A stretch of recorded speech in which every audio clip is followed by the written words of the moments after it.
तो आप सभी को मेरा नमस्कार है। मेरे चैनल ज्ञान अर्जन पे आपका बहुत-बहुत स्वागत है। और आज हम पांडुलिपि विज्ञान, भारतीय पांडुलिपि विज्ञान का यूनिट फर्स्ट कवर करेंगे, जिसका नाम है मैन्युस्क्रिप्ट्स एंड मैन्युस्क्रिप्टोलॉजी, पांडुलिपियां एवं पांडुलिपि शास्त्र। चलिए, सबसे पहले हम देखते हैं कॉन्सेप्ट ऑफ मैन्युस्क्रिप्ट्स, यानी पांडुलिपियों की अवधारणा। तो पांडुलिपि जो शब्द है वो दो शब्दों के मेल से बना है, पांडु प्लस लिपि। यहाँ पे पांडु का अर्थ है हाथ और लिपि का मतलब है लिखना या लेख या फिर लिखित, अर्थात जो लेख हाथ से लिखा जाए उसे ही पांडुलिपि कहा जाता है। पांडुलिपियां केवल वो नहीं होती जो सिर्फ कागज पे लिखी जाए, या पुस्तकें ही पांडुलिपियां नहीं होती। पांडुलिपियों का अर्थ है जो ताड़पत्रों पर लिखी जाए, भुर्ज पत्रों पर लिखी जाए, कागज पे, चमड़े पे, धातु पे आदि विभिन्न माध्यमों पे लिखी जाती हैं, उन्हें ही पांडुलिपि कहा जाता है। और पांडुलिपि जो है उसका हमारे जीवन में एक बहुत महत्वपूर्ण स्थान है, क्योंकि ये हमें इतिहास के बारे में, इतिहास के विषय में हमें बताती है। जो पांडुलिपि है वो जो इंग्लिश मीडियम से कर रहे हैं बच्चे इस सब्जेक्ट को, उनके लिए मैन्युस्क्रिप्ट्स में मैन्यू का अर्थ है हाथ और स्क्रिप्ट्स का अर्थ है लिखना या लेख, अर्थात हाथ से लिखा गया लेख। चलिए अब हम इस यूनिट के अगले पार्ट पे चलते हैं, जहाँ पे है सेलिएंट फीचर्स ऑफ मैन्युस्क्रिप्ट, यानी कि पांडुलिपियों के की मुख्य विशेषताएं क्या-क्या हैं। तो सबसे पहले जो इनकी विशेषता है वो ये है कि इनको हाथ से लिखा जाता है, इसीलिए ये जो हर प्रकार की पांडुलिपि होती है वो अद्वितीय होती है, यानी कि उसके जैसा दूसरा कोई नहीं होता है। इनके द्वारा हमें इतिहास, संस्कृति, धर्म, दर्शन, चिकित्सा, कला आदि का ज्ञान प्राप्त होता है, और इनके द्वारा ही हम इन चीजों को सुरक्षित भी रख सकते हैं।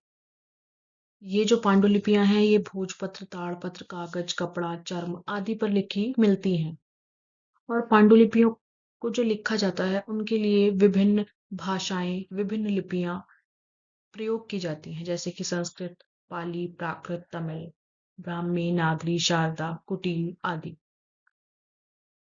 और इन पांडुलिपियों में क्या होता है, एक रूपता का अभाव, यानी कोई भी जो कृति होती है, कोई भी जो पांडुलिपि होती है वो दूसरे से एक जैसी नहीं दिखाई देती, एक समान नहीं होती। हर पांडुलिपि विभिन्न होती है, क्योंकि उसे हर व्यक्ति ने अलग अलग लिखा होता है।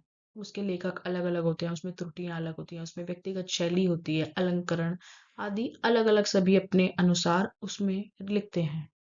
और पांडुलिपियों में चित्रों का, सजावट का उपयोग भी किया जाता है, जिसके कारण अलंकार, रंग और सोने चांदी के प्रयोग से इन्हें कलात्मक रूप प्रदान होता है।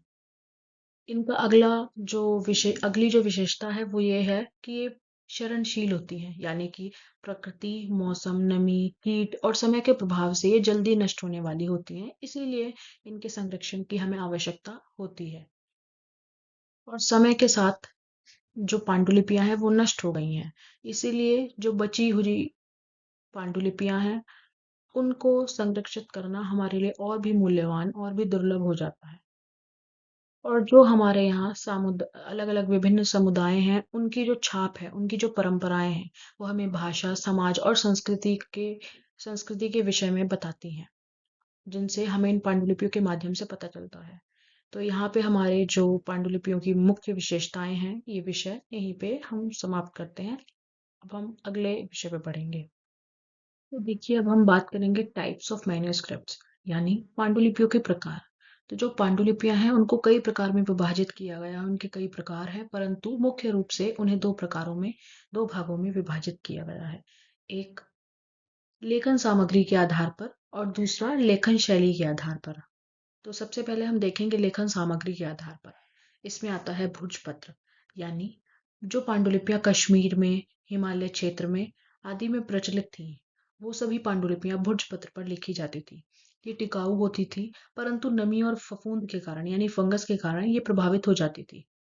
दूसरा है ताड़पत्र, यानी पाम लीफ।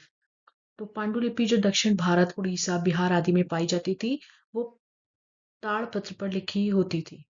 पत्तों को सुखाकर, छील कर और उनको चिकना करके उस पे स्याही से लिखा जाता था। फिर है कागज। ये पांडुलिपियां मध्यकाल के बाद सर्वाधिक प्रचलन में आने लगी। इनमें सजावटी बॉर्डर होता था, जल चिन्ह बनाए जाते थे और जो स्याही होती थी वो अक्सर रंगीन दिखाई देती थी। फिर चौथा है कपड़ा। कपड़े में जो पांडुलिपि हैं, जो कपड़े पे लिखी गई, उनके लिए रेशमी या फिर मलमल कपड़े का प्रयोग किया जाता था और इन पे प्रायः तांत्रिक, धार्मिक अनुष्ठानों से संबंधित ग्रंथ लिखे जाते थे। फिर है धातु पांडुलिपि यानी मेटल मैन्युस्क्रिप्ट। इनमें ताम्रपत्र, रजत या स्वर्ण पत्र पर लेख जो थे वो उत्कीर्ण किए जाते थे। इनमें शिलालेख, दानपत्र, राजाज्ञाएं आती हैं। यदि हम विषय वस्तु के आधार पर बात करें तो पांडुलिपियों को दो भागों में विभाजित किया गया है। पहला है लौकिक और दूसरा है राजकीय। तो यदि हम लौकिक अभिलेखों की या लौकिक पांडुलिपियों की बात करें तो इसमें चार प्रकार की पांडुलिपियों के बारे में आता है, जिसमें से पहला है शासन अभिलेख। जब कोई राजा भूमि या दान आदि करता था तो आगे आने वाले राजाओं को इसके विषय में जानकारी प्रदान करने के लिए ये शासन अभिलेख लिखे जाते थे। दूसरा है जयपत्र अभिलेख, यानी जब राजा किसी प्रकार की विजय की प्राप्ति करता था तो उस विजय को इतिहास में स्थायी बनाने के लिए ये जयपत्र अभिलेख लिखे जाते थे। तीसरा है आज्ञा पत्र। इस प्रकार के अभिलेख द्वारा राज्य में राजा अपने अधीनस्थ सामंतों व अधिकारियों को आदेश देता था। प्रज्ञापन, ऐसा अभिलेख जिसके द्वारा अभ्यर्थियों के कार्य संपन्न किए जाते थे, उन्हें प्रज्ञापन अभिलेख कहते हैं। अब है राजकीय अभिलेख के विषय में। तो राजकीय अभिलेख मुख्य रूप से 9 प्रकार के होते हैं, जिसमें प्रथम है व्यापारिक अभिलेख। इसके अंतर्गत यदि हम देखें तो हड़प्पा सभ्यता या फिर गुप्त वंशीय जो मोहरे हैं वे आती हैं, जिनके द्वारा व्यापार एवं आयात निर्यात आदि की वस्तुओं का ज्ञान होता है। फिर है तांत्रिक अभिलेख या तांत्रिक लेख। इसके अंतर्गत जो सिंधु घाटी से मिले साक्ष्य हैं, जिनमें मोहरे निम्न हैं, जिन पर कुछ आकृतियां बनी होती थी, यानी कि मतलब उस पर कुछ बना होता था और उनमें एक छेद होता था, छिद्र होता था, जिससे पता चलता है कि इनमें किसी प्रकार का धागा पिरो के इन्हें गले में पहना जाता होगा। अगला है धार्मिक अभिलेख या धार्मिक लेख। इसके अंतर्गत अशोक के वो सभी लेख आते हैं जिनमें बौद्ध धर्म का विवरण प्राप्त होता है और इसमें चेदी वंशीय राजा खारवेल का हाथी गुफा अभिलेख भी आता है। फिर है प्रशासनिक अभिलेख। इसके अंतर्गत राजा के प्रशासन की प्रणाली का वर्णन किया जाता था, उसकी कर व्यवस्था, दान आदि की व्यवस्था के विषय में भी बताया जाता था।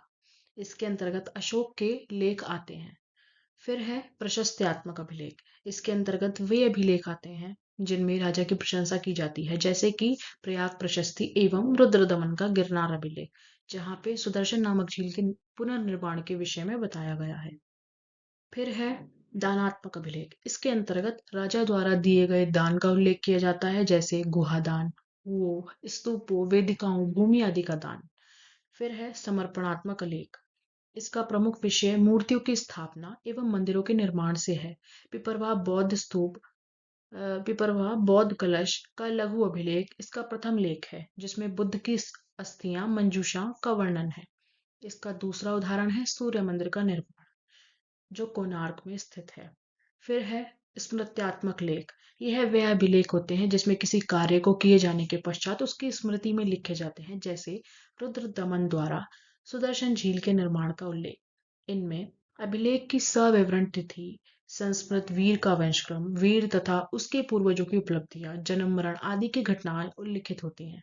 यानी इसमें राजा राजा का जो वंशानुक्रम था वो कब मृत्यु हुई, उस सब के विषय में लिखा जाता है। उसके पूर्वज कौन कौन थे, ये सब इसके विषय में इस प्रत्यात्मक लेख में बताया जाता है। फिर है साहित्यिक अभिलेख। प्राचीन काल में गद्य पद्य नाटक को भी उत्कीर्ण करने की प्रथा थी, जो अभिलेख के रूप में प्रदर्शित होते हैं। मंदसौर का पट्टवाई श्रेणी अभिलेख को लघु पद्य काव्य कहा जा सकता है। इसके अंतर्गत वह अभिलेख आते हैं जिनमें राजा के विषय, उसकी इच्छाओं प्रियता का विवरण है, जैसे गिरनार अभिलेख। अब हम बात करेंगे कैटेगराइजेशन ऑफ मैन्युस्क्रिप्ट्स यानी पांडुलिपियों का वर्गीकरण करण। तो इसमें पांडुलिपियों का जो वर्गीकरण है वो मुख्यतः हम दो प्रकार से कर सकते हैं। एक है पारंपरिक भारतीय वर्गीकरण, यानी कि जो प्राचीन काल से वर्गीकरण किया जाता था प्राचीन काल में, उस वर्गीकरण के विषय में। इसमें तीन है सांप्रदायिक वर्गीकरण, यानी वैदिक, आगमिक, तांत्रिक, जैन, बौद्ध आदि। फिर है ग्रंथ स्वरूप का वर्गीकरण, यानी सूत्र है, संहिता है, टीका है, वृत्ति है या भाष्य है।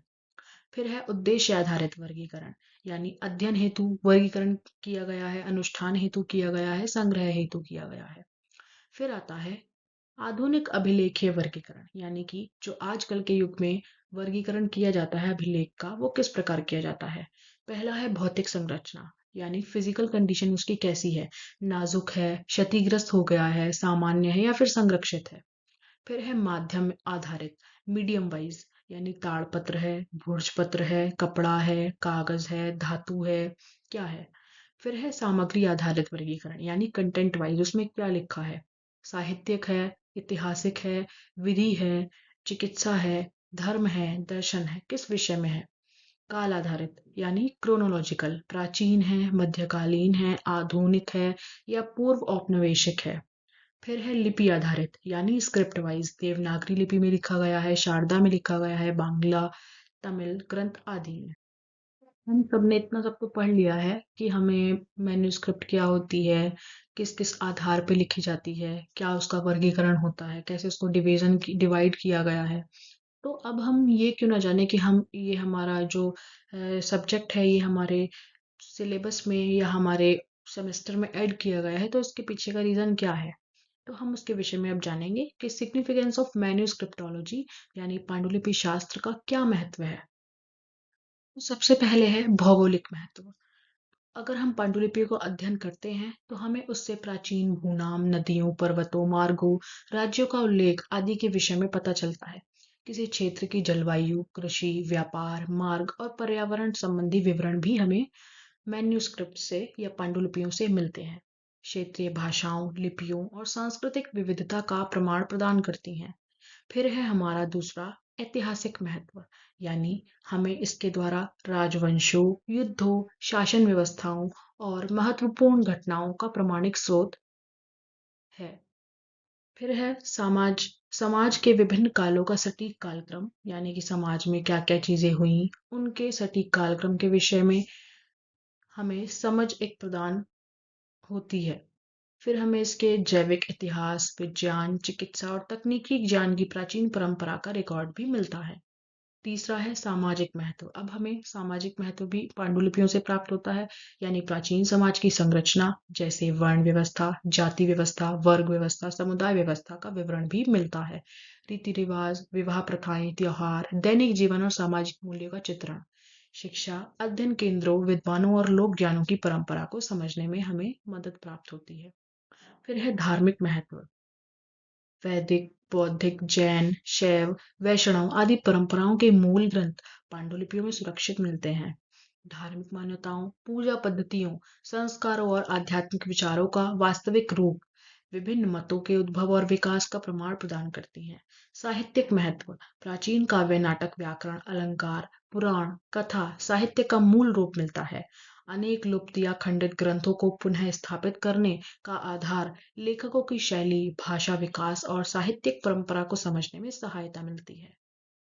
तो यदि हम पांडुलिपियों के सिग्निफिकेंस की बात करें तो उसमें भी यही आएगा, और यदि हम पांडुलिपि शास्त्र के सिग्निफिकेंस की या महत्व की इम्पोर्टेंस की बात करें तो उसमें भी यही सब मुख्य बिंदु आएंगे। तो नेक्स्ट है हमारा आर्थिक महत्व, यानी पांडुलिपियों का या पांडुलिपि शास्त्र का आर्थिक महत्व भी है। कृषि, व्यापार, बाजार, मुद्रा, कर व्यवस्था और उत्पादन पद्धतियों का विवरण मिलता है।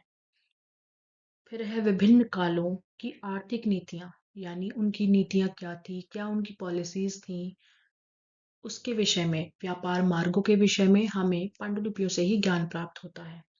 नगरों, बंदरगाहों, शिल्प और उद्योग के विस्तृत प्रमाण भी मिलते हैं। फिर है अंतिम प्रशासनिक महत्व, यानी प्राचीन शासन व्यवस्था, कानून, दंड विधान और प्रशासनिक ढांचे की जानकारी, कर संग्रह, भूमि प्रणाली, अभिलेख प्रबंधन और आदेश जैसी व्यवस्थाओं का वर्णन भी हमें पांडुलिपियों से मिलता है। राजा, मंत्री, अधिकारी और स्थानीय प्रशासन की भूमिकाओं का स्पष्ट विवरण भी हमें पांडुलिपि शास्त्र या पांडुलिपियों से ही मिलता है। अब यदि हम निष्कर्ष की बात करें तो पांडुलिपि शास्त्र केवल ग्रंथ संपादन तक सीमित नहीं है, बल्कि यह भूगोल, इतिहास, समाज, धर्म, साहित्य, अर्थव्यवस्था और प्रशासन सभी क्षेत्रों में गहन और प्रामाणिक जानकारी उपलब्ध कराता है। यह हमारी संपूर्ण सभ्यता और सांस्कृतिक विरासत को समझने का सबसे विश्वसनीय स्रोत है। तो यदि आपके एग्जाम में क्वेश्चन आता है कि पांडुलिपि शास्त्र का क्या महत्व है या पांडुलिपियों का क्या महत्व है या इसके विषय में कोई भी विषय वस्तु आती है, तो आपको ये इसके महत्व के विषय में ज़रूर बताना है कि इसका आर्थिक महत्व क्या है, प्रशासनिक महत्व क्या है, भौगोलिक महत्व क्या है, ऐतिहासिक महत्व क्या है, साहित्यिक महत्व क्या है। आपको इन सभी के विषय में बता देना है। आप इन शब्दों में ना चाहें तो आप अपने शब्दों में भी इसको आसान तरीके से लिख सकते हैं। तो यदि मेरी वीडियो आपको पसंद आई हो, आपको कंटेंट अच्छा लगा हो, तो आप लाइक, शेयर, सब्सक्राइब कीजिएगा। और आज यहीं पे हम समाप्त करते हैं। अगली वीडियो में हम यूनिट सेकंड कवर करेंगे। Thank you for